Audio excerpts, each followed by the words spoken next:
দুই কারণে মানুষ হিসাব করতে পারে না অনেক সময়, যে ভালোবাসার কারণে, যে আমি যার যোগ্য, যার ব্যাপারে আমি সাক্ষ্য দেবো সে আমার কাছে পাশার হোক, আমি তাকে মহাব্বত করি, আমি তার বিরুদ্ধে সাক্ষ্য দিলে তো তার পাশে হয়, অথবা সে কি হয়ে যায়, চাকরি হারায় বা তার ক্ষতি হয়ে যায়, যখন দেখা যায় সত্য সাক্ষ্য দেয়, সত্য বিচার করে না, এই পরিস্থিতি এমন করা যাবে না। পরিস্থিতি সেটাই হল ইনসাফের করা যাবে। অথবা মানুষ ঘৃণার কারণে ইনসাফ করতে পারে না, যে আমি যদি বিচার সঠিকভাবে করি তাহলে আমি তাকে অপছন্দ করি, তার বিরুদ্ধে চলে যাই, আমি তো তাকে ঘৃণা করি।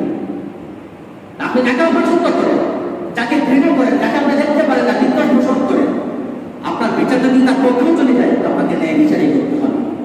ন্যায় বিচারে করতে হবে, এর বাইরে যাওয়ার সুযোগ নাই।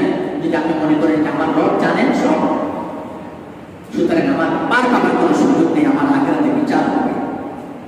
সুতরাং আপনি যদি আখিরাতে জাহান্নাম থেকে মুক্তি পেতে চান, তাহলে আপনাকে ইনসাফ বজায় রাখতেই হবে, ইনসাফের উপর থাকতেই হবে, সত্যের পথে থাকতেই হবে। পরিস্থিতি যত কঠিনই হোক, আল্লাহ তাআলা আমাদেরকে ইনসাফ বজায় রেখে সত্যের পক্ষে থেকে